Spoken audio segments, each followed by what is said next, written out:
I want their leader brought here. I want him brought to me. I want the revolution crushed.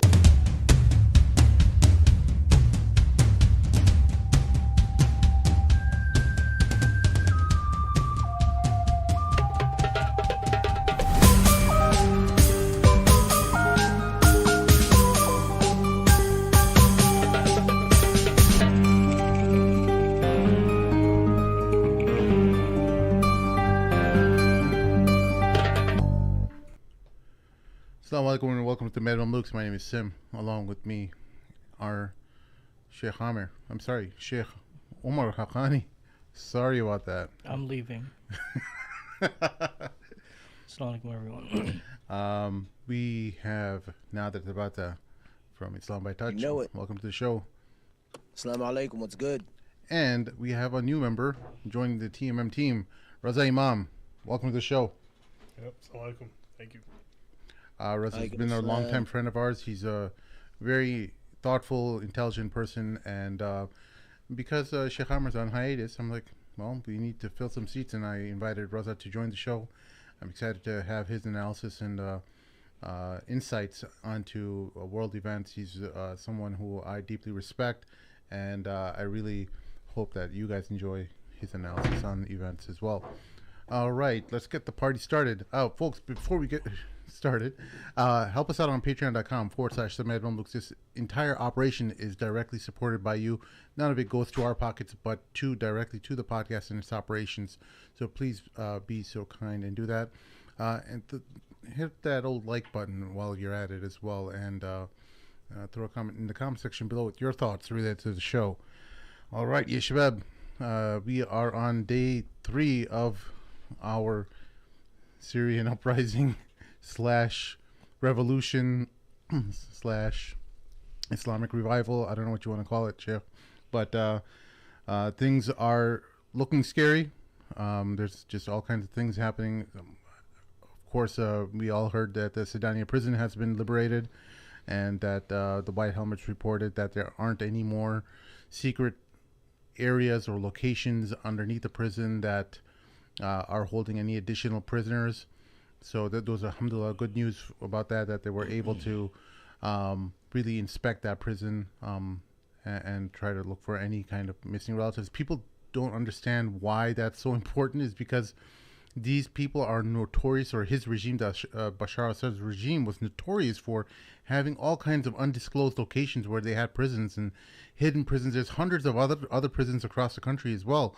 In almost virtually every city in Syria has some kind of infamous prison, and Sedania was the most notorious one, but it's kind of like the Auschwitz, but all of these prisons were just as horrible, and the conditions were pretty bad. Any thoughts on that, Sheikh? No, I think there was a lot of conflicting information in regards to the secret cells and in regards to the number of prisoners that were being held. So yesterday, the White Helmets, which is a reputable organization, which are, I believe, a bunch of volunteers who've been working in this region for several years now, they were called in there to utilize their expertise for search and stuff, and they said that they were confident that there were no more remaining spaces or hidden cells, at least in that prison. But that doesn't mean that is the case for all the other locations, the ones that are known and they're the ones that are unknown, because there's still plenty of unknown that is there. And I just saw that earlier today that they had gotten hold of one of the prison wardens of one of the prisons, and he was going to lead them to some of the more secret areas that were in existence, and he was gonna let them in to that facility. So the entire country is littered with these secret prisons, unofficial, that many people are not even aware that they even exist. And that explains a lot of the people that have disappeared over the years. Even if we saw yesterday, they came across a document for the Syrian prison. The official count of the prisoners was about 4,200, but clearly there were more than that. and the number of people that have disappeared over the past 12, 13 years far exceeds those numbers. Yeah. So even in that prison, they found many bodies within the prison itself, and outside of the prison as well. There are many bodies that are still being found even today. Yeah, there's a lot of family members who are all across Syria looking for people who have been missing for decades, and they're looking for people who may be trapped in one of these secret prisons. So that's why it's so important that the White Helmets and any kind of engineering type organization inspect every one of these prisons and try to find out whatever's going on. I know we were joking. Someone, one of these CNN journalists, what was her name? Clarissa Ward. Clarissa Ward just had a live broadcast or a report that was just put a couple hours ago. No more than that. And she walks in on this prisoner. So I'm gonna play it for you guys. So you guys go ahead and talk about something else. She's a known fabricator. Yeah. Oh, Clarissa is the one who.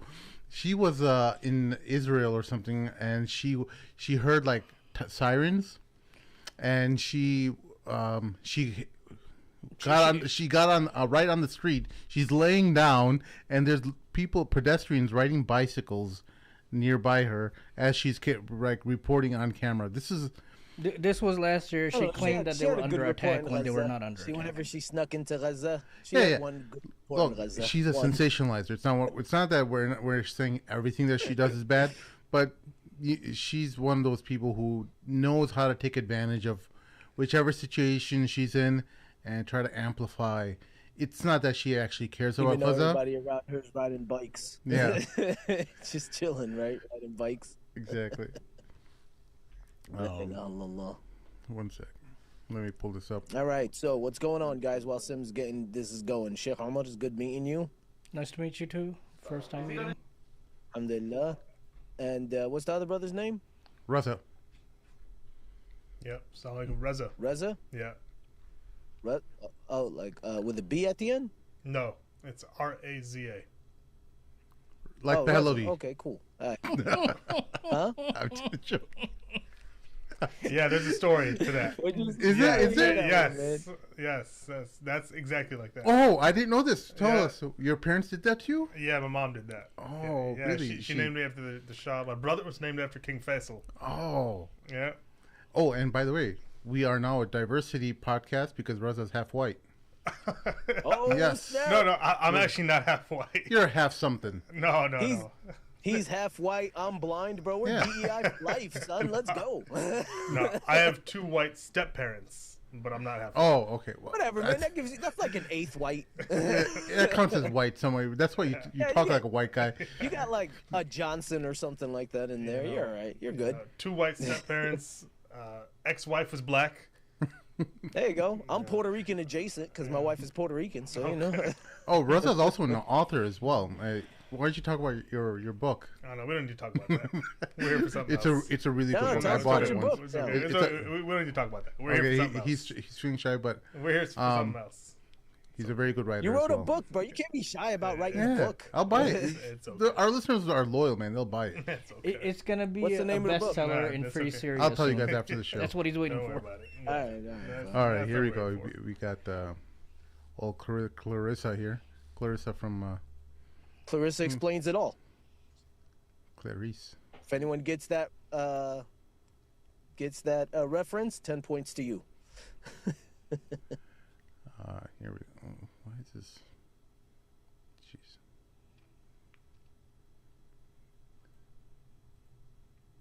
It's blowing up too much. What happens? All right, here we go. I shoot it. The guard makes us turn the camera off while he shoots the lock off the cell door. We go in to get a closer look. It's still not clear if there is something under the blanket. How is it not clear under the blanket? That's what I'm trying to The understand. camera sees it just fine. Is someone there? Or is it just a blanket? I don't know. Must be a blanket under the blanket.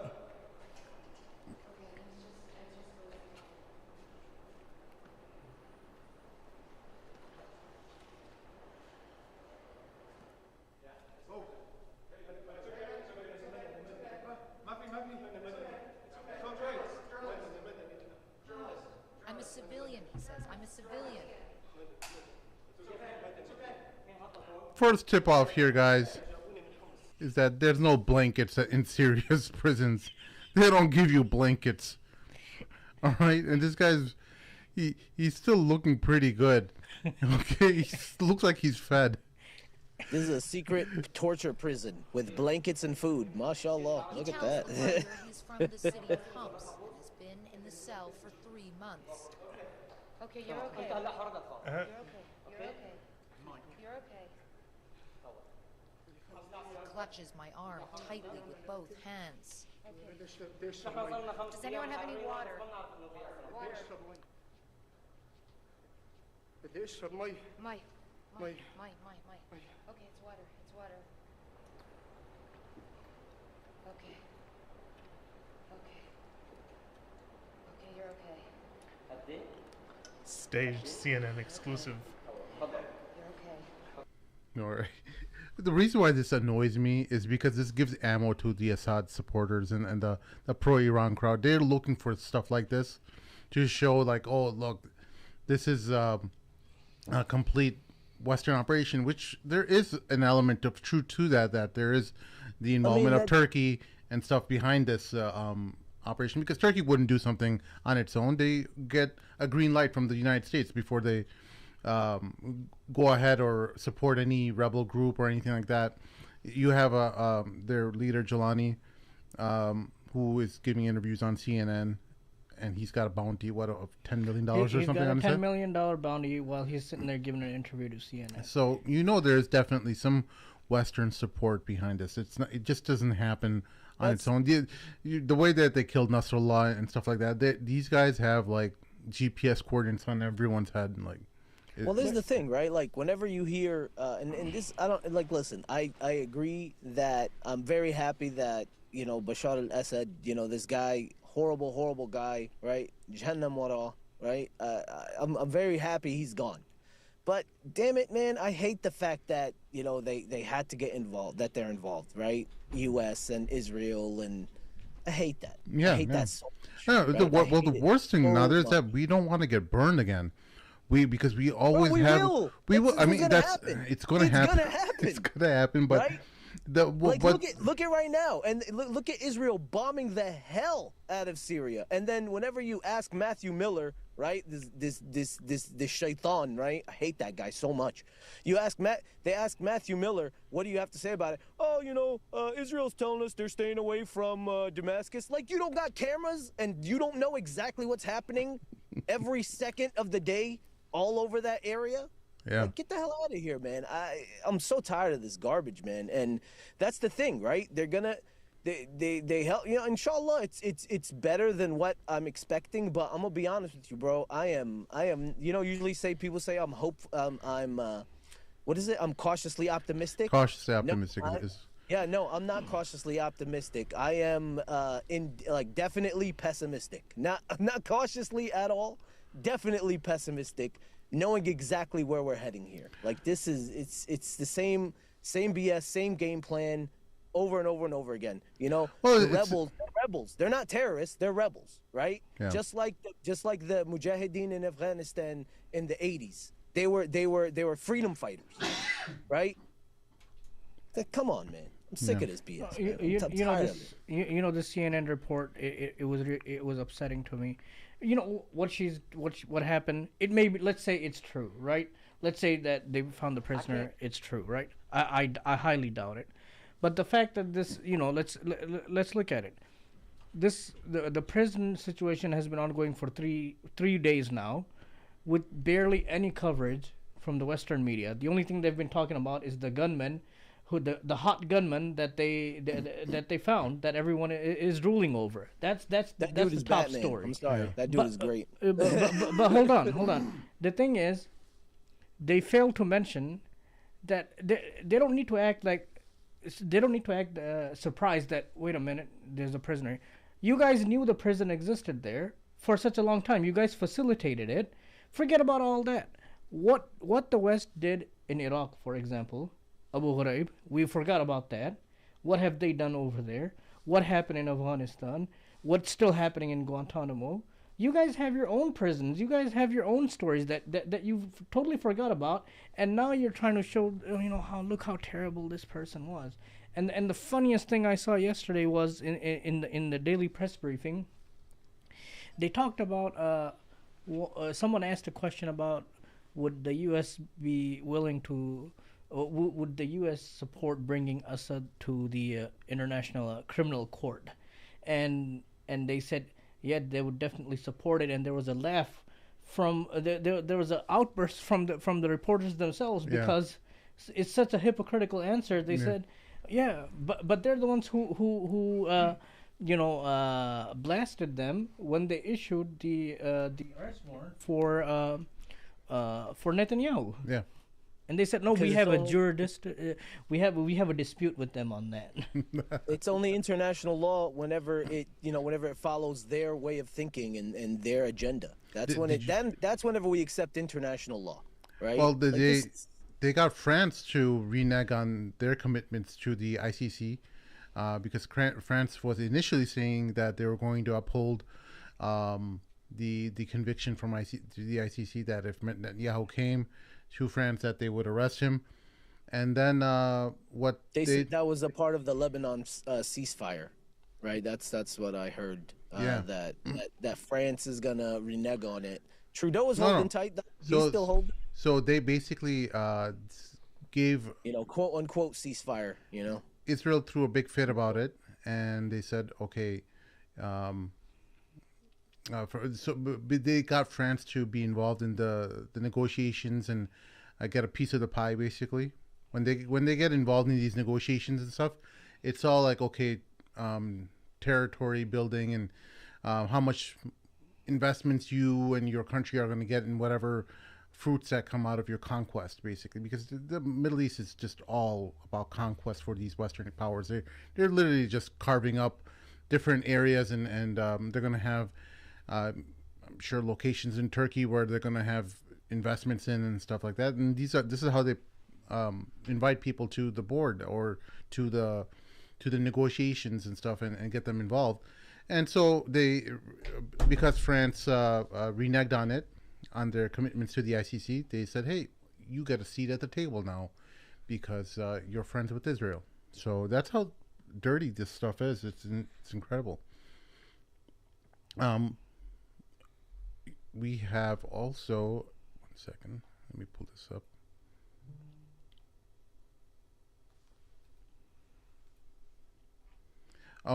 We have reports coming in of Bashar al-Assad's grave being destroyed. No, his dad. His father. Sorry, his senior. His sorry. father. Yep. Hafiz al-Assad. Gotta get my name. Hafiz al-Assad. Which, I mean, come on, that name is made up, right? Like, do we know that? Like, do we know the name is made up? And Assad? Hang on 1 second. Let me see here. It's like I said, man. It's very happy to see him fall. Very happy to see the destruction of these horrible, horrible people.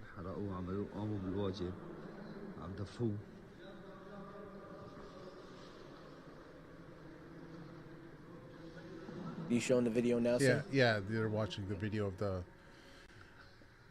of his tomb. It looks like. Is it a tomb or a mosque? No, I think it's just a tomb, like a mausoleum. Yeah, mausoleum. It's insane. But initially they got there. They were just exploring it, and then that's what I saw a few hours early in the morning. Did you see the explanation? What? And then it just went downhill after that. Every few hours, more and more people showed up, and then they just redesigned the whole thing. Well, they asked one of the senior leader. I don't know who it was. They asked, but they said it was an electrical fire that caused the fire over there. So there's some real comedy coming out of this stuff. It's just so it's so blatant, man. I'm sorry, bro. It's too much. Like I said, very happy to see Assad fall. Horrible, horrible human beings, horrible people. But like I said, bro, the fact that the U.S. are involved and Israel's involved, it's, you know. Hamas released a statement. What did they say about it? We'll see it now. حفظ الله سوريا وشعبها وثورتها وثوارها من كل سوء ورحم الله شهداءها وشهداء فلسطين والأمة جميعا والحرية لجميع الأسرى. Oh, sorry, I missed out the subtitles here. I apologize, listeners. My screen's acting a little weird because of some earlier technical difficulties we've had.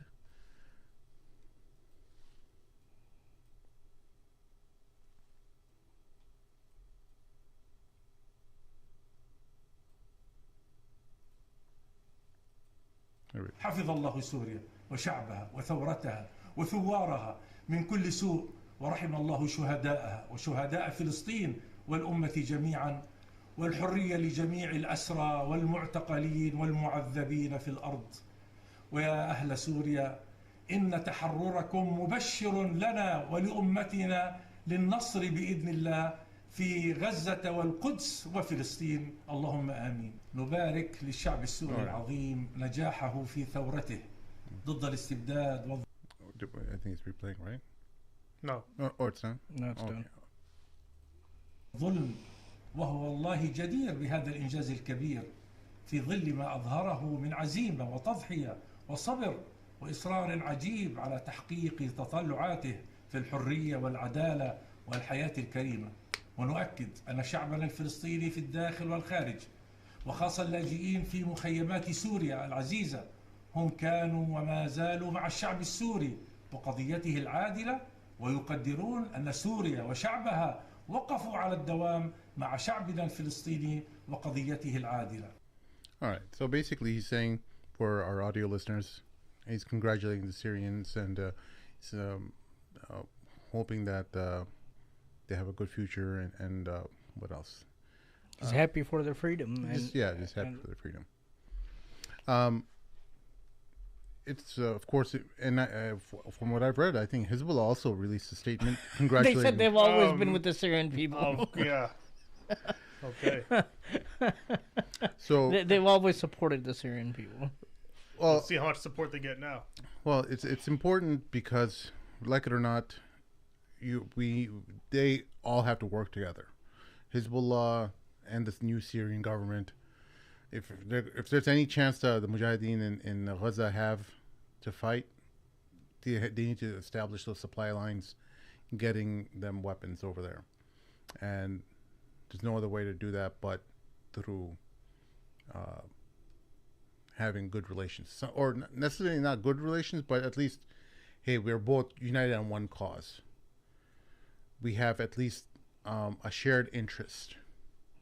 We don't have to be friends. We don't have to, go bowling together.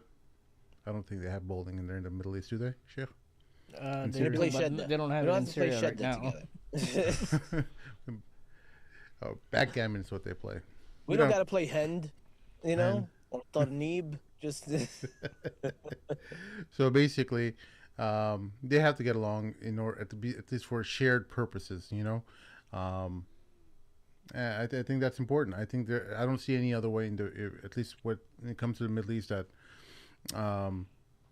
you constantly have infighting based on sectarianism. I don't see how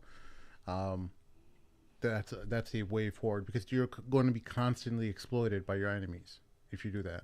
And the moment these knuckleheads, all across the world who are just hell bent on keep on creating sectarian tensions and stuff, once they figure out that, hey, these guys are exploiting our hatred for each other and they're causing sowing divisions among us, that once that day comes, that there's a whole lot of problems that are going to be solved. I'm not going to say every problem is resolved with that, but I think at least if we learn to live with each other and respect each other's faiths and traditions, and just say, hey, look, the certain topics we just don't talk about.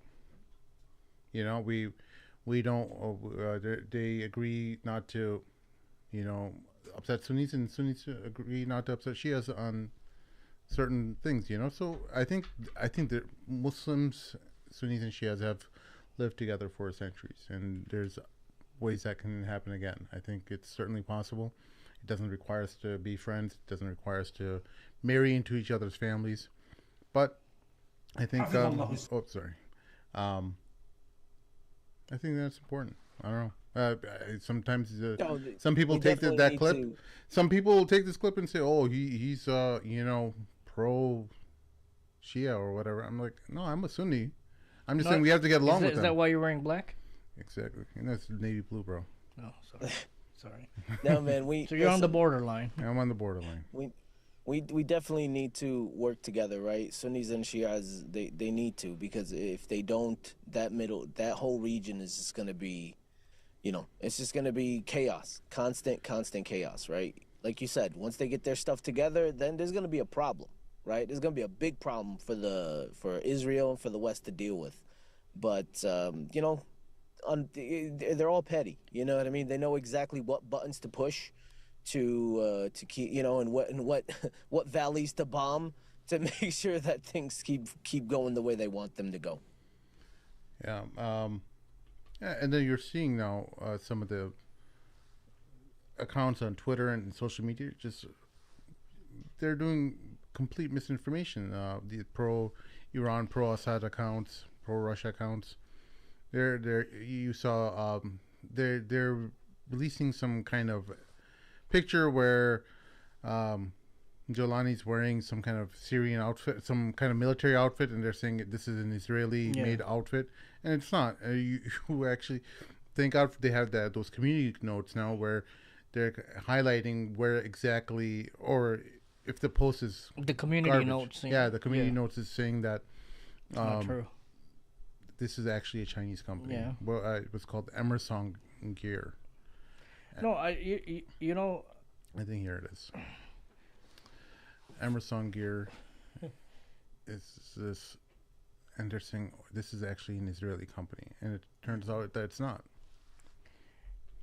No, I think from our last podcast, the first one that we did on Saturday night, I think the word of the show was cautiously optimistic, and I think there's a reason why we're saying that. I know there are a lot of people we've been down this path before. We've seen this story before, but I don't think it's the same. I think it's different, and I think we've seen that already in the past 2-3 days, that it's not the same. What the future holds, no one knows, right?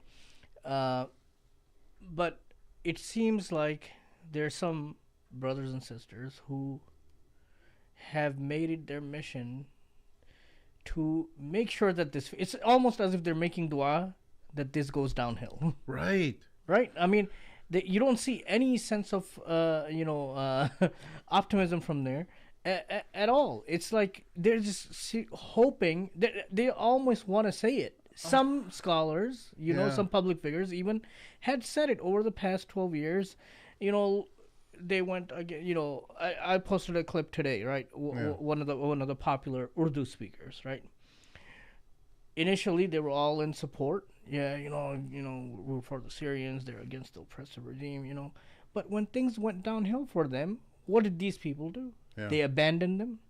They insulted them. They said, "Look, yeah, we know Bashar was a terrible person and he did a lot of bad things, but that was better for them than what they're going through now, because look what happened to them when they went against him."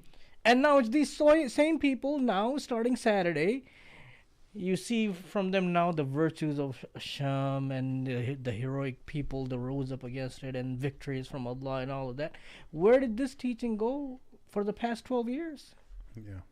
Oh, I don't know if you've noticed on Twitter, there's all this, at least from the Shia crowd, they're researching a lot of, you remember in Nuaym bin Hamad's book, Kitab al-Fitan? So it talks about the end of times type of hadiths. And so they found a figure in there called the Sufyani. And so I'm watching this, it just comes on my YouTube while working out, like automatically, some guy's podcast. And they're like, this guy, Jolani, he's Sufyani. Yes. He matches the description. He's basically the Sufyani is like a tyrant who just spreads corruption all across. And Bashar al-Assad was not a tyrant, right? Actually, if you look at the Sufyani's description in these hadith, he has the long neck that Bashar al-Assad has. I'm like, oh, okay, so he's Sufyani, but not Bashar al-Assad. No, Jelani was Shi'i like them. It's just the hypocrisy. That's why. Amazing. No, like I said, man, and may Allah grant them victory. May Syria be successful and secure, right? I just don't, man, I'm telling you, man, I don't see it happening, right? Like Sheikh Omar, you said we've over the past 3 days, we've seen things change. It's like, bro, I've seen Israel bomb it nonstop. You know what I mean? They're bombing all of their defenses. All of their defenses. That's what they're bombing right now. That's true. But are they in a position to do anything in regards to that right now, or do they need to concentrate on themselves, focus on themselves, and get things in order before? Oh my God! I think it's about prioritizing things. Right? Like how are they going to go to Gaza? Like how are they going to they're wanting them to? Oh, you guys can do it better. Okay, well Bashar didn't march on Aqsa. He was in power. Mm-hmm. He had a functioning, legitimate state, and he had way more weapons than these Mujahideen did, No, even today, I just heard a report a couple hours earlier. When Bashar left, he didn't tell anyone in the government that he was leaving. He just left. Did you hear his sister-in-law got left behind? Yes. He just left. People had no idea that he was going to do this. And the reason why he did this, many of the analysts, they say that because he didn't even trust his own people because they were turning against him. If you remember, just a couple of weeks ago, there was a scuffle that happened in Damascus. There was a power outage. There was explosions. There was an attempted coup. Yeah. So he was in trouble and he knew it. So what he did, he just left.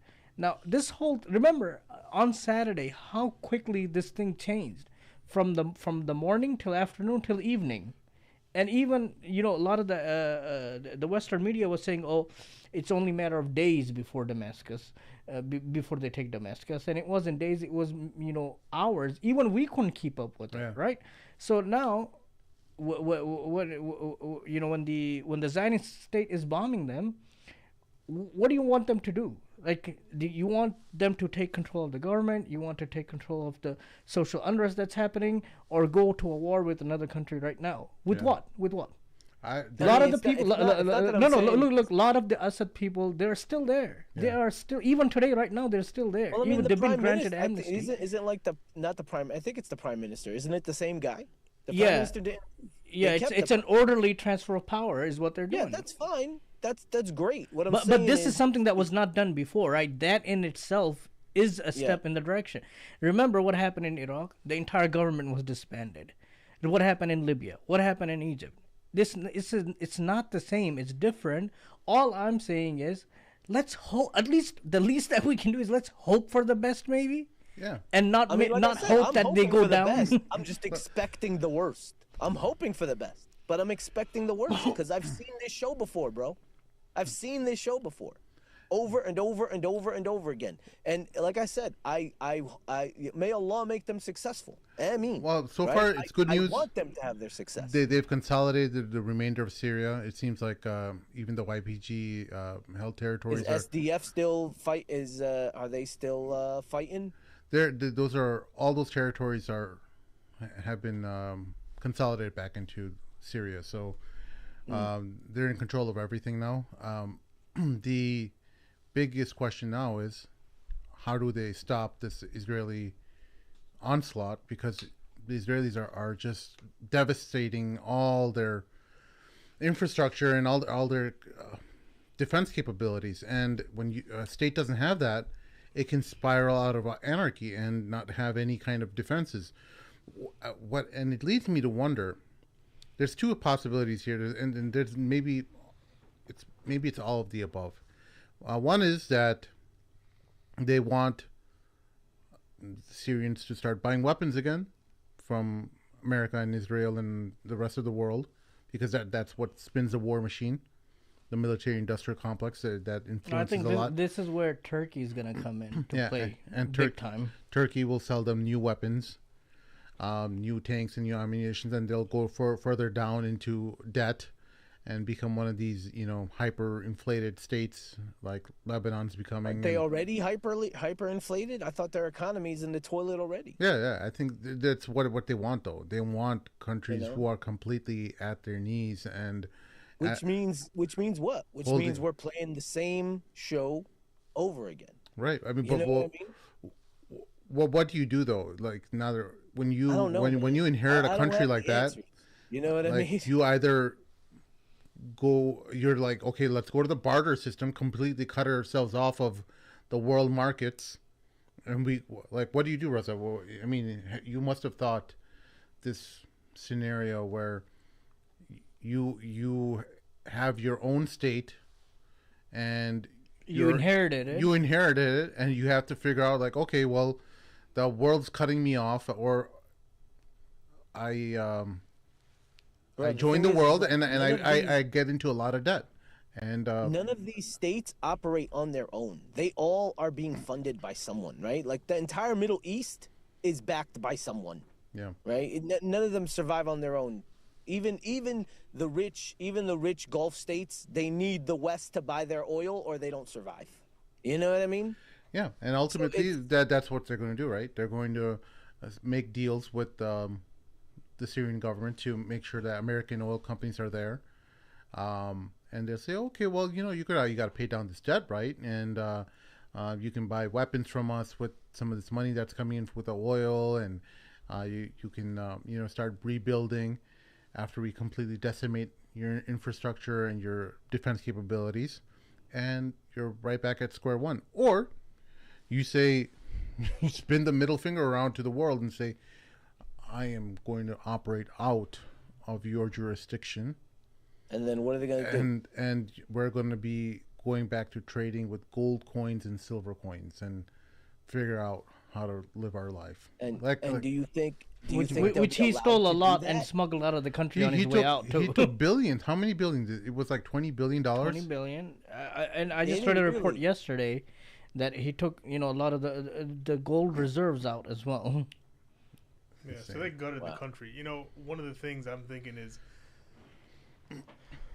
Haqqani, you're talking about, Omar Haqqani, you're talking about, let's pray and let's hope that at least this is successful. So I'm thinking about that and saying, okay, we've seen what's happened in Iraq, in Libya, we see what's happening in Yemen, we see what's happened in Egypt, and I'm thinking, I don't have the answers, but if I were one of these fighting groups, especially the Islamically committed, Islamically oriented rebel groups, I would think not only about how can we liberate the country, but the next step is how do we solidify the country if we take power.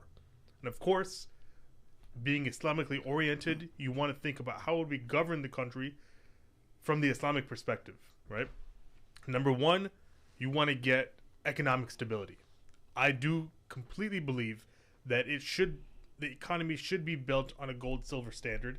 There should be a pullout from the global financial shell game, the International Monetary Fund, World Bank, even the United Nations, not recognizing it, pulling out of it, being Islamically oriented, politically mature, Islamically sophisticated enough to say, wait a minute, the whole international law system came out of the Treaty of Westphalia in the 1400s, which was a treaty of European countries that were warring with each other, couldn't stop fighting and killing each other, but who came to some sort of agreement to say we need to settle our differences so we can deal with the Muslims, the Ottoman Empire. So international law and the United Nations is a culmination of that. So what I'm hoping and praying for is that the people that are in power, or especially that have Islamic sentiments and an Islamic orientation, are thinking about all of this. So getting economic stability, stabilizing the country, that's number one. Number two, that the Western colonial powers love creating dissension. Yeah. So you see Syria right now. I hope it doesn't break up into different factions. We saw what happened with Iraq. Now, under Saddam Hussein, of course he was a tyrant. Of course he was horrible, but he kept that country together. You didn't see the kind of killings between Shias and Sunnis like you did after Saddam was toppled. after Saddam's government was toppled. So I hope that whoever's in charge of Syria has enough foresight to say, okay, there are going to be hidden faces and state actors that are working to create dissension and division in the country. Yeah. So getting it stable and making sure that it doesn't get broken up. And I think a lot of the things you're talking about from the perspective of the sectarian. So there's Druze. There's the Alawis who ruled the country for the past 50 years. Yeah. There is more than 50 years since 70s, since 1970. Alawis, yeah. Yes. You have the Sunnis, of course. Maybe you have some Shias. You have the Kurds up in the northeast. Yeah. These are all serious, sophisticated things to be thinking about, and a governing authority, someone who's in charge, especially if they're Islamically oriented, needs to be thinking about all these things from the Islamic perspective. Yeah, stabilize the country. Don't make it that the past 14 years, the past 13 years of torture and imprisonment and bloodshed are for nothing. Yeah. I mean, the revolution started with Islamic sentiments. It started with, I think it was a 10-year-old kid or the 11-year-old kid who was tortured to death or just... In Dara, yeah. Yes, for writing some anti-government graffiti on the wall. Like, that's what it is. Well, what do you think will happen if they decide to go on the gold standard, right? What do you think will happen? You think the U.S. is going to be like, yeah, we're going to just leave you alone? No, not at all. Yeah. They're going to decimate them, right? They would literally sit there and block them off of everything, bomb them to smithereens, right? If they decide to leave the US dollar and the IMF and the global system, right? They will utterly attack and attack and attack until there's nothing left, right? Good sentiment. Yes, they should do that. But will they do that? Will they be able to do that? Probably not. I think Gaddafi wanted to get onto the gold standard as well, and we saw how that turned out. I mean, these guys are the Americans. They really protect the American reserve, like the American backed. The petrodollar. Hegemon, man. Yeah, I they need to protect their empire. Yeah, plain and simple. You're already hearing them threatening BRICS. There's many senators who are already coming out threatening BRICS countries. Anyone who joins BRICS. 100% sanctions. Yeah. On BRICS countries, they've been threatening. No, look, it's not gonna be easy, right? I agree with what Raza has said here, and this is what I'm saying, right? Like I'm saying, it's not the same as before. It's different. How it's different? I think it's still too early for us to tell. It's only been 3 days. Yeah. That's what I'm saying. Well, let's hope that it's going to be different than what it was we're before. Hoping, of course, we hope. But we're hoping, but there are many people who are not. That's what I'm saying. Yeah, that's what I'm saying. If people want to, pray against Syria and their success, then I don't know what to tell them. Like, these people are sick in the head. You know what I mean? We're all praying for their success. I'm praying for their success. I want them to be successful, right? Many have already written it off. Many have already written it off as a disaster. That's what I'm saying. They've not only written off Syria, they said they've written off Gaza. They said it's over for Gaza. You've lost. There's all these Twitter personalities like Jackson Hinkle and them. They're all Russian paid propagandists who are just spouting whatever Russia tells them to spout. Everyone was sharing this guy's post for the past 13 months. Yeah. They didn't think about what happened. Where did this guy come from before October of last year? He was nobody. No, who's that? Jackson Hinkle. He's I don't even know who that guy is. Yeah, he's a pretty big personality on Twitter.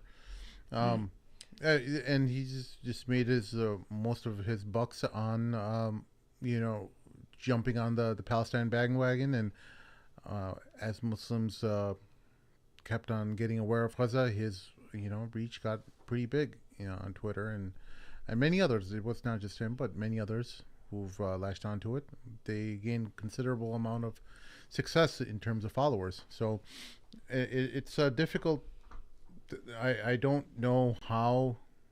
Honestly, I wouldn't want to be in Jelani's position.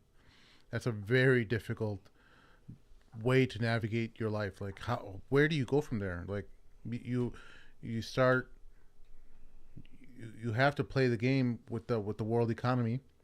You have to start selling contracts to American oil companies so that they can extract oil. You have to rebuild the whole country. Yeah. And you got to make sure that this time the foundation is different than what it has been for the other. But you're involving America, right? When you're extracting so your oil, foundation is garbage from Jump Street if you're involving America. That's what I'm saying. You're already when you involve America or the West in country building, it's just like these big, those big investment firms that buys a company, drains them for everything that they're worth, and then dumps them, and then they end up bankrupt and closing down. 100%. Right? That's what happens when you involve America in anything you do. In anything you do, right? They're out there to just get theirs, rape, pillage. Doesn't matter. I don't care how many bodies got to be underneath. As long as I get mine, we're chilling. Yeah. That's what it is. That's what it is. And I agree with you, Sim. Like, this is a super tricky situation for him. And I don't envy him at all. Right? Because, Not at all. Because you have, at your feet, you have all these... Bro. Because may Allah make him successful. Imagine, like, you have all these people who are just waiting to tell everyone how you failed, right? If you don't take the shortcut and start making deals with the Americans, well, your own people will start dragging you in. Like, oh, he doesn't know how to solve his problems. They're dragging us backwards. We're becoming this medieval Islamic country that doesn't know how to integrate with the modern world. With the modern world. Islamists and extremists and fundamentalists and all the ists. Yeah, and then there's just a campaign of media and stuff that just starts being launched in the West. We know the story. We know how the news cycle works. Starts just filling people's ears with like, oh well, this guy he just doesn't seem like he has it together, and he's just waiting to either he ends up becoming the evil that he removes. He starts cracking down on his own people again, starts building prisons. Or he loses power and he goes, and this is what governance is in the modern world. Like, a lot of people have all these kind of platitudes about like how we want to be, detached from the non-Muslim world, and even the Taliban, as Islamic as they appear to be, they're part of the international monetary system. They're part of the SWIFT banking systems and whatnot. So, how do you escape that? That's I don't know, a big man. question, I don't know. The empire's got to fall, and that's the only way you're gonna really be able to escape it. To be honest, what I will say is a sophisticated leader and a sophisticated thinker knows you can't do everything right away, but you have to have a plan. That's all I'm saying. You have to have the maturity and to have a plan. Otherwise, really, what we're talking about is accepting a defeated mentality. Okay, yes, there are realities. Yes, you can't immediately do something. You can't immediately make changes. Understood. But I'm saying there needs to be that ambition and that plan. So, okay, we can't do this right away. If we do this, this is the threat that's going to happen. But what's our plan moving forward? That's what I'm saying. There needs to be that level of Islamic thinking and that level of independent thinking to say, okay, this is the reality right now. Okay, we have to move a certain way within this reality, but this is our plan to change things. That's number one. The second thing I was going to say regarding preventing the breakup within Syria, preventing anyone coming and creating divisions and dissension amongst people in Syria to make it another just a failed state. Thank you. As I was thinking, what did the Prophet ﷺ do as soon as they made Hijrah and he took over Medina? First, of course, there was the constitution of Medina, established himself as the authority, but then he made that pact of brotherhood between the Ansar and the Muhajirin. Yeah. He created the social dynamic of brotherhood. He created a social dynamic based on Islam, and I don't think anyone has ever done anything like that in history before that or since. And there were still issues. There were still times when even the Aws and the Khazraj, in the presence of the Prophet ﷺ, would think about... I'll tell you a story. There was the incident there was a poet, I think he was a young Jewish poet, who started reciting poetry about the old wars between the Aus and the Khazraj tribes. Mm-hmm. And the Prophet ﷺ was surprised, like, are you going to, and the Aus and the Khazraj, they were Muslim at this time. They were about to come to blows or take arms against each other. And the Prophet ﷺ said, are you going to go back to Jahiliyyah while I'm still, you can, don't quote me on the specific wording. But he said, are you going to go back while I'm still here amongst you? Yeah. So that speaks to the brotherhood that Islam creates, and that any nation builder, anyone in charge, anyone taking charge of a volatile situation needs to think about, and the threat that could happen, which is to, again, incite hatred and incite dissension amongst people. Political thinkers need to think like that. You know, it's so perfect that you brought this up, because one of the things we have to keep in mind is whether it's back then in the prophetic model, those are the same things that happen to any society, any type of nation building experiences, rebellions, infighting, subterfuge from other nations.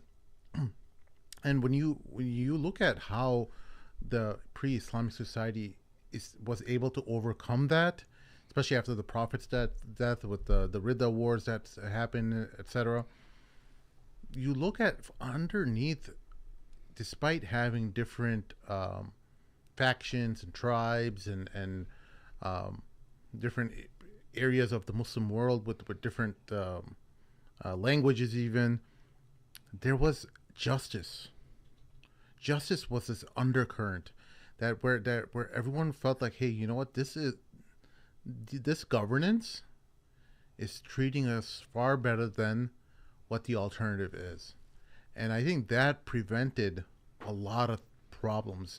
I think if you can start treating your people right, whether they're Sunnis, Shias, Christians even, you have to make sure that they're all on this plan. Like, hey, look, this is a society built on justice.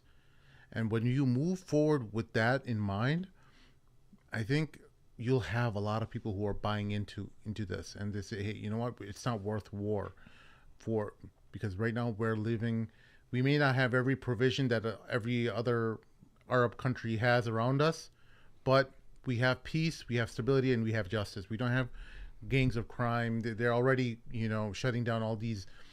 For those who don't know, Syria made most of its money in the past few years with selling narcotics. They've been selling amphetamines, and they effectively became a narco state. Bashar's brother was leading it. Yeah, and it's like Afghanistan with the poppy, right? Yeah. One of the requests from the countries in the recent Arab summit was that, hey, can you get a hold on your amphetamine production and stop sending it to our countries? And I think this was about a year ago, where they talked to Bashar and said, you need to control this. Like, this is getting out of hand. Well, they just invited him back to the Arab League, didn't they? Right. And they just invited him back. So is that when they addressed it? Yeah, there were a couple demands that they gave him, Yeah. because he's pumping out all these amphetamines to their countries, and they're having none of it. So that leads me to the next thing, is where people like Candace Owens, who are jumping all over this news and saying, oh, the Christian minorities are in trouble, we're under attack, and she's also gained a lot of followers among Muslims all across the world, and because she fought for Palestine as well. She attacked the Zionist influence. She was a latecomer to the game. She was a latecomer, but she did, right? She made a large following from Gaza, effectively, and so she was saying how the Christians are going to suffer under the new regime, and that they're already under threat, and where the reports on the ground say the exact opposite. Did you see any reports? Yeah, no. Go back to what Raza is saying about uniting all these factions and minorities and all that. And I think that's what they've been working on. At least that's what I've seen for the past 3 days. that working together. But that's all based on justice, right? Like you treat them justly. And the biggest thing is they have a lot of recent examples for them to see what happens if they don't do that. What happened in Iraq? What's happening in Libya and the other places? So I mean, I think a lot of it remains to be unseen. Hopefully, they've learned from all of this. They see what happens if the whole thing is mismanaged or if it's not done the way that it should be. And I think we're seeing a lot of that right now. Even the the Alawi scholars, I don't know if you saw that video or not, they came out with a statement which seemed more like a demand, saying, let's all forget about the past and let's all get along. It seemed more like a demand than a request, to be honest. So, but I mean, the I point think is, that's what they need to do. They're gonna, because if if let's say, for example, people go for revenge, right? It's only gonna keep things going, right? No, So I think they announced it, right? They announced that is general amnesty for everyone, except for the ones who were known to be involved in the torture and the murder of the Muslims. Because they know that most of them, even the army, it's not a volunteer army. It's service is mandatory over there. So many of the soldiers were forced to be in the army. So if anyone who's known to have, tortured and abused and killed Muslims, there's no amnesty for them. But other than that, there's general amnesty, which I think is a huge thing for them to say that right now. Yeah, and there's a lot of Syrians who are upset with that too. They don't want amnesty. I saw several videos. A lot of sisters crying and saying they want revenge. Yeah, there was a sister here. Here we go. Yeah, this one here, and then many like this. This is just one of them. Just one of them. السلام عليكم يا جماعة. أنا مثل كل السوريين يلي ناطرين لحظة الانتصار، والحمد لله رب العالمين الله أكرمنا فيها وخلصنا من الطاغية بشار الأسد المجرم الجبان. بس في شيء عم بيصير أبدا ما له مقبول. يعني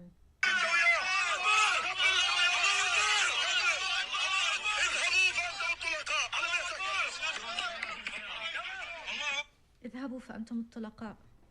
احنا سامحناكم. انت سامحت مين بالضبط؟ يعني باسم مين عم تحكي؟ ليش هيك عم تعملوا؟ يعني أنا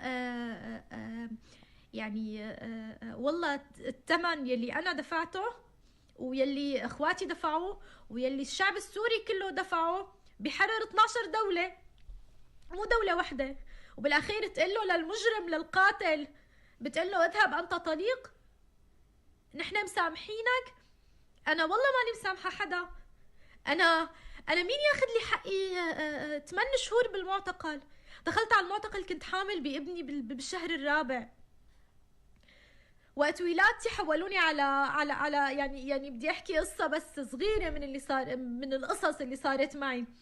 حولوني على مشفى حرستا العسكري وانا بالطريق حاطط لي كلبشة بايدي ما قبل يفكها.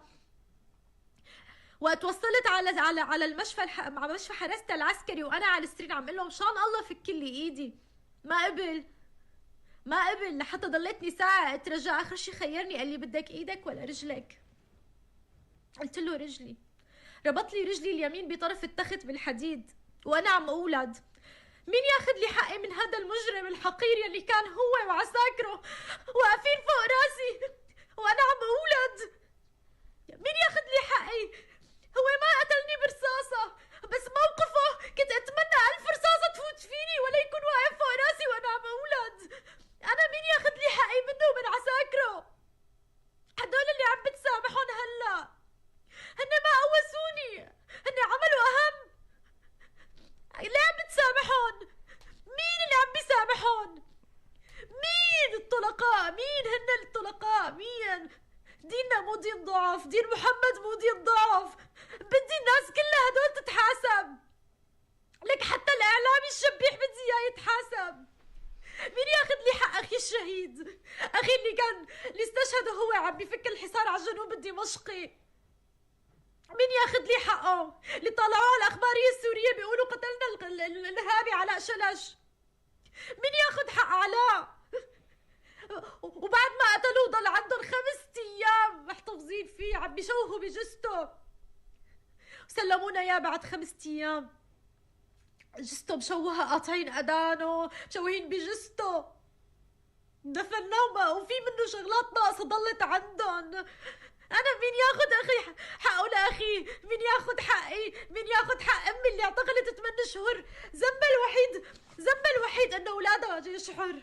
ذنبها الوحيد إنه أولادها جيش حر. مين ياخد حق أمي؟ مين ياخد حق جمال ابن عمي الوحيد على 4 بنات اللي أمه لهلا دموعها ما نشفوا؟ مين ياخد حقه لجمال؟ مين ياخد حق نور يلي انشق عن الجيش وما بيحب السلاح ولا بده يحمل السلاح بس حمله مجبر لهلا قبره ما نعرفه؟ مين ياخد حق جمال ونور وعلاء اخواتي؟ مين ياخد حق ابني يلي ولد بالمعتقل لهلا ما بيعرف ابوه نقيب منشق من بداية الثورة واعتقلوه وحطوه بصيدنايا إلى الآن ما نعرف عنه شيء. كل يوم فاتح لي على أخبار يا ماما معقول بابا يطلع عايش؟ شو بقول له لابني أنا؟ شو بقول له؟ بقول له يا ماما يلي قتلوا أبوك ويلي ظلموك وظلموا أمك ويلي قتلوا إخوالك قالوا لهم أنتوا نحن مسامحينكم أنتوا طلقاء، سامحوا قتلة أبوك يا ماما. شو بقول له لابني؟ شو بقول له لابني؟ Yeah. You can't say nothing to her. Like, how are you going to say anything? No, we can't. There's But, nothing to say to them. we cannot say anything to her. But it's not her. Yeah. There's thousands and thousands of stories like that. Yeah. And if we go, I mean, what she's saying, I saw that video of them letting them go, and I go back to what I said earlier. If the people who committed crimes, they're gonna be held accountable. How they're gonna do that, we don't know. But in the same sentence, we can't go. Who are you gonna take revenge from? From everyone? From random people? There's no end to this. It's a never-ending cycle. This is a dangerous thing to go on. So she has, she's right to be upset, no doubt. But she's not the only one. There's tens and thousands, hundreds of thousands of people who've gone through the same thing. Not the only that one, she has. Saying she's not the only one doesn't make anything better. You know what I mean? I know, but like, it's not easy. It's not going. What are you going to do? You're going to take revenge on everyone, like on all the. It's such a difficult situation when you're the new governing body of a state, and when Fatimaka happened, did the Prophet start taking revenge on all the unjust things that the Makkans did? He did have his list. He did, just like Sheikh said, they have their list too. They have their list, list too. Yeah. So Allahu A'lam, man. But for her, you can't say anything to her. You know what I mean? You can't be like, oh, but you got to think about this and that. She's not. No, there's no reason there. You know what I mean? There is no logic there. It's her family's been through hell, man. Like her, just like she said, she's like, what am I gonna say to my son? You know what I mean? What am I gonna say to him? I mean, the only thing we can say is, look, this world isn't. It's not perfect. No, I'm not even saying that. I'm saying this world isn't it. There's an afterlife. Yeah. And there's a day of judgment. I'm not saying that. I'm not saying that to her. We're talking about it. We're zooming out and we're talking about it. Yeah, that makes me upset also. But what do?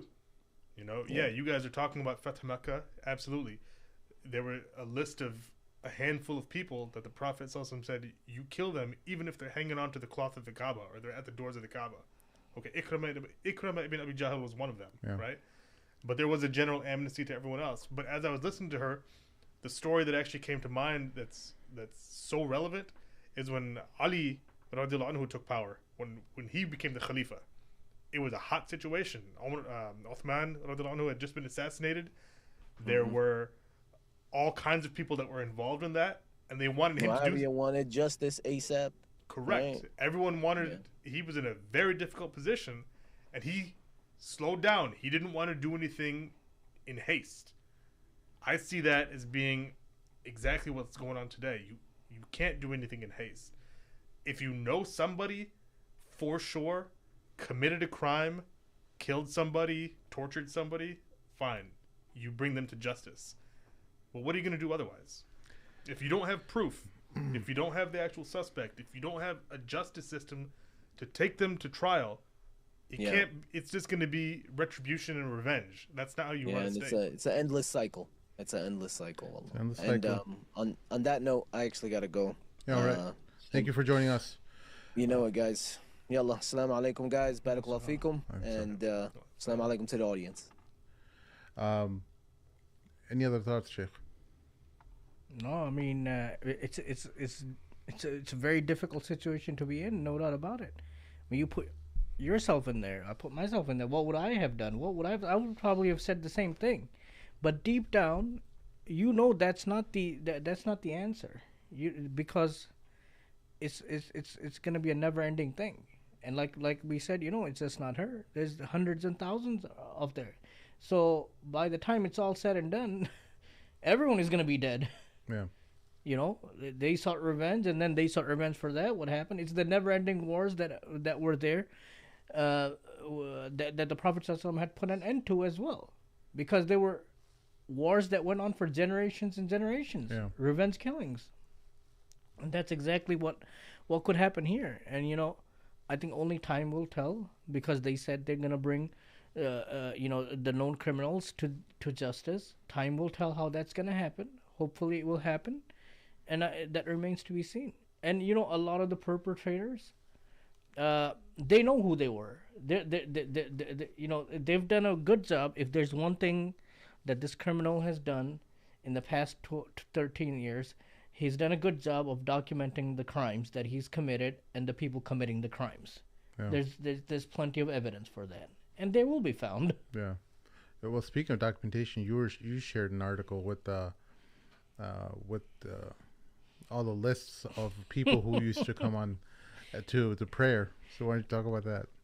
Yeah, speaking of documentation, they're good at documenting that as well. And not only that, this exists in a lot of... Tell me what it was. Yeah, I'm going to talk about it. This exists not just in Syria, but in a lot of the Muslim world. We hear about this all the time. But, this, at least for me, this is the first time I've seen this. There's registers of informants who go to the mosque. They have a separate register for who goes and prays for the Fajr Salah in the masjid. Their names are there. The reason why it's there is because, if a person is going to pray for Fajr, that means he's being more religious than he needs to be. Yeah. Could be a threat for us. There's a separate register for a person who goes. His job is to attend the Jummah khutbahs. The names of the masajids are there. Who the khatib is. What he's talking about. And most importantly, did he make dua for the president or not? That has to be checked off. The number of people that attended that. So this, we hear about this. What's this that we're seeing here? What's that? It looks like that's the folder, right? That's a binder. Okay. Yeah, that's a binder. The topics of the Friday prayers. This is a list of the masjids, number of people that have attended there. Okay, and the second sentence talks about, if dua was made for the president or not. Wow. So this is real. And which one is this? This one, I cannot see that. Let me see if I could zoom in. No. That's all right, but yeah, these are all registers. The latest entry, the latest submitted date was actually last Friday. Wow, so they were last Friday, and this all went down, a day or two, less than 48 hours after that. So this tells you do people just not want to go to prayer because of these people registers? just go and pray. I mean, they do the least that they can. But look, when we were there as well, like we knew, and the people know. I mean, talk to any of the Syrians. They knew this is a police state that they're living in, and it's a brutal police state. It's no different than what East Germany was. For those of you who know the history, after what happened after World War II, everyone was scared of everyone, including your family members. They didn't trust them. Yeah. Because they didn't know that if he's one of the spies who's working and he could turn you in. Which country do you think they inherited all these ideas of monitoring, surveillance, torture? No, the torture.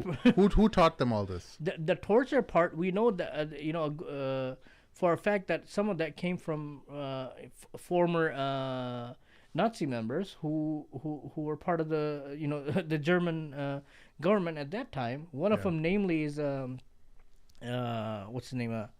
Alois Brunner. He was a known Nazi worker who worked for Adolf Eichmann. Adolf Eichmann was one of the Nazi figures who was actually kidnapped from South America and brought to Israel at that time. This happened I think in the 70s.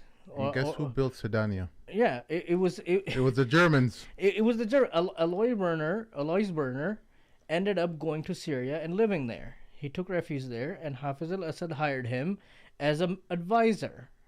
Wow. And what do you think he advised him on? Car collection? What do you think he advised him on? Torture. These torture techniques and all of this came from there. And he died in 2000, right when Bashar came into power. And the other thing, when we were there, I forgot to mention this the last time that I was on. We went there, me and the other share that was on. We were there in 2002, 2003. This was relatively new. It was a new experience for the Syrians at that time because Bashar took over in 2000. So there was a lot of hope for change in the air, that this guy is educated, he's an eye doctor, he knows right from wrong. Yeah. So maybe, he'll give us something better. So there's a lot of hope for a positive change at that time in the air. But deep down, everyone knew this is a police state. They knew that they were being watched. All of the durus that we attended, all the scholars that we attended, they were very careful in talking about, even the dars that they're doing. They were very careful with the words that they used. That's how people lived for an entire generation and more than that. More generations, yeah. Multiple. So it's incredible. Are you guys catching on to the Luigi phenomenon? Well, before we get to that, I'm just wondering what the khutbah this Friday is going to be about. Okay. That's going to be insane. Yeah. Well, obviously it's going to at least talk about Israel bombing the heck out of them, because there's all these. I saw a live stream from Bilal and Talks Sharif, and there were bombs going off in the background. So they're still they know who the enemy is. Hopefully, at least if anything, it should rally the people around and know that, hey, before we fight amongst ourselves, we have this enemy who's warning us that what's coming, because they've already encroached into the Golan Heights and started taking up land, and I don't see them stopping until you start sending an army over there and blocking their way. I don't think anything is going to happen anytime soon in regards to that. It's all posturing, and it's all them showing that, because I think they're scared, to be honest. I think they're scared of what might happen. The Israelis? And down the road, not right now. Yeah. Not right now, eventually. And they're taking preemptive measures is what I see happening. I don't see I don't think it's going to escalate more than what it already has. Yeah. They've already destroyed all their defense capabilities, which, according to some reports, was handed over to them by the regime before they fled. One report says that Bashar's brother actually made a deal with them to give him all the coordinates, which I find it questionable, because they probably already had all of those anyway. Yeah. They didn't need him to give them the locations of all the, their defense capabilities and all that, which is what was bombed. And according to a lot of the reports, about 80 to 90% of the capabilities is completely destroyed now. Yeah. So yeah, down to Luigi. They're rats in McDonald's. It's what people are saying. Boycott McDonald's. So Luigi phenomenon has taken up. I think it speaks volumes to how Americans feel about what's going on. I've never seen a country who was so eagerly waiting to see if they've been selected for jury duty Like people hate being selected for jury duty, but everyone's eagerly wanting to be selected. Like I've never seen that. I'm like, what? Like what's going on here? This United Healthcare, for people who don't know, United Healthcare, and they're the most notorious healthcare provider who is known for rejecting claims and using any kind of clauses, whether it's pre-existing conditions or acts of God or whatever. It's an incredibly ruthless insurance company, and a lot of Americans don't like them. And frankly, it's hit the nostalgia or the hype around Luigi, where people are going on to Amazon and buying these Luigi beanies. You know, Luigi, the character from Mario.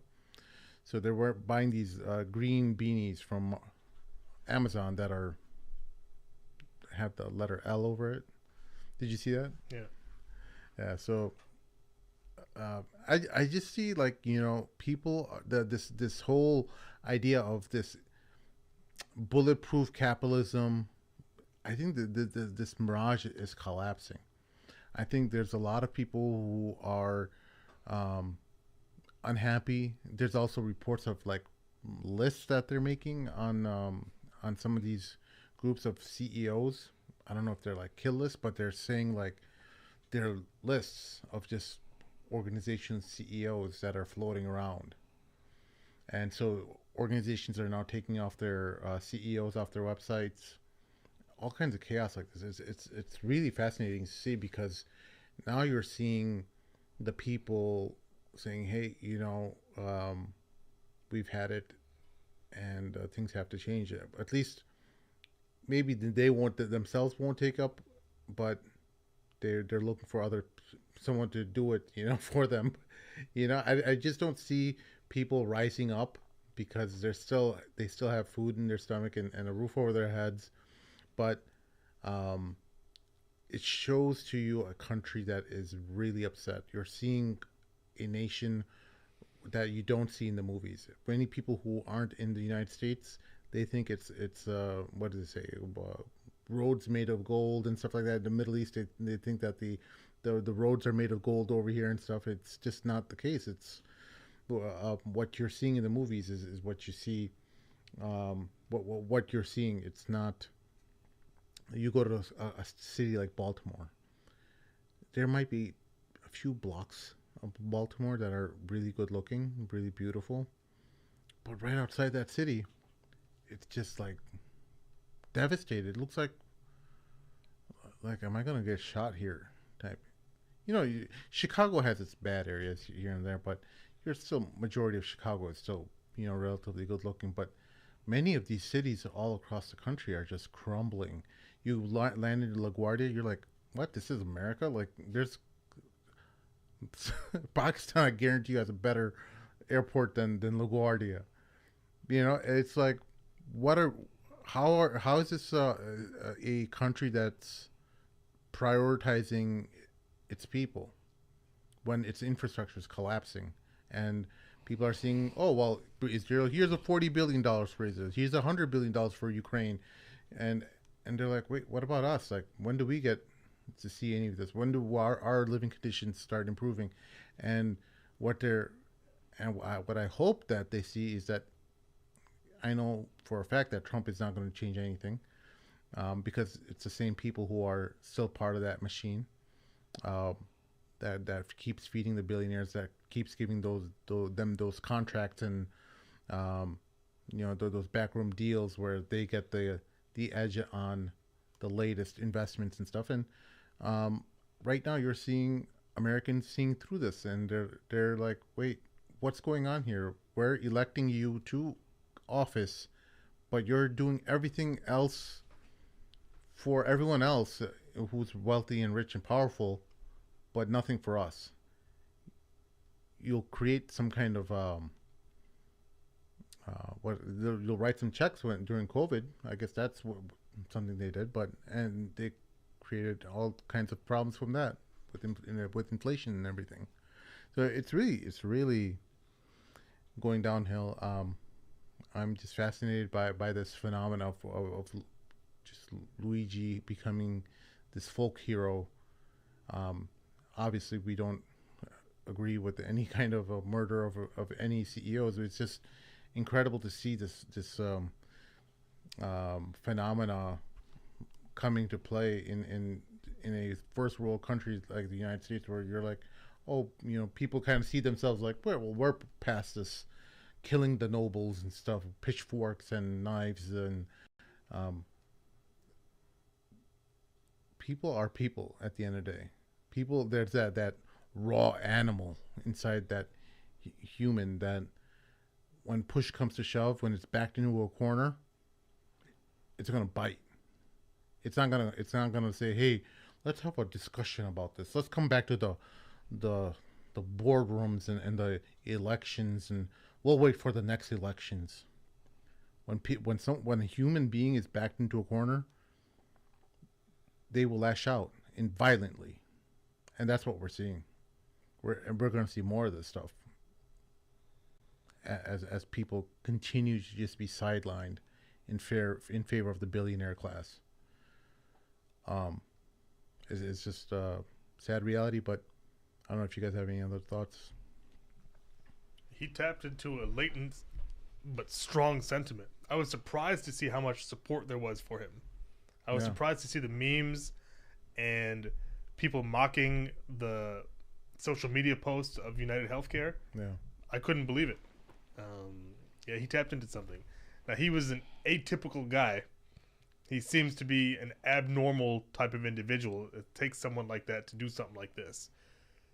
But the sentiment, that's something a lot of people can relate to. Yeah. Yeah. We'll see. I think old Luigi's going to have a lot of fans for a while. And I think his trial is going to be pretty interesting as well, because they don't have a whole lot of evidence, actually. No, I think I read earlier. I think even the fingerprints matched from the scene. He left, but he made a lot of mistakes. Oh, he did. He made a lot of mistakes. Was he starting to touch stuff on the street? It was out in the open. It was like, I know, but he made a lot of errors. Yeah, I'm starting with pulling his mask down and flirting when he was checking in. Oh boy! Before the murder, the Riz got him. Oh, well, that's unfortunate, but he's gonna be one of those guys that has these prison wives. He's a good-looking kid. He's gonna have these people that propose to him in prison. Yeah. There's a lot of these girls out there, man. Yeah. Who write to prisoners. Yeah. And they have like these flings with guys in prison. They just like the bad boy type. Oh yeah. It's just fascinating. Yeah. He's a bad boy with a good look. He's gonna get that. Yeah. Anyway, that's our show for this evening. Make sure you like, subscribe, throw a comment in the comment section below. We're going to do a live episode, by the way, on Sunday with a whole bunch of other Muslim YouTube channels. We're all going to be broadcasting the same thing. It's going to be a kind of like a solidarity with Syria type of event with all kinds of different guests from Syria and stuff like that. And Muhammad Jalal from Thinking Muslim is going to be hosting it. And a bunch of channels are just going to be transforming it. But our just goal is to reach out to as many people as possible. You know, fundamentally, at the end of the day, you're seeing a campaign against the Syrian revolution, and we are kind of doing our best to try to counter that campaign. Especially that campaign is from many people who've made a huge following off of Gaza over the past year. There are a lot of these Russian type accounts, pro-Russian accounts, pro-Assad, Iran, and so our goal is just to spread the good news, hope, try to get people on from Syria who are telling us what the situation is like. So we're excited about that. Pay attention to our Twitter. Follow us at the Mad Mamluks it's just at the Mad Mamluks, and on Facebook, the Mad Mamluks. We'll see y'all next time. Assalamu alaikum. I want their leader brought here. I want him brought to me. I want the revolution crushed.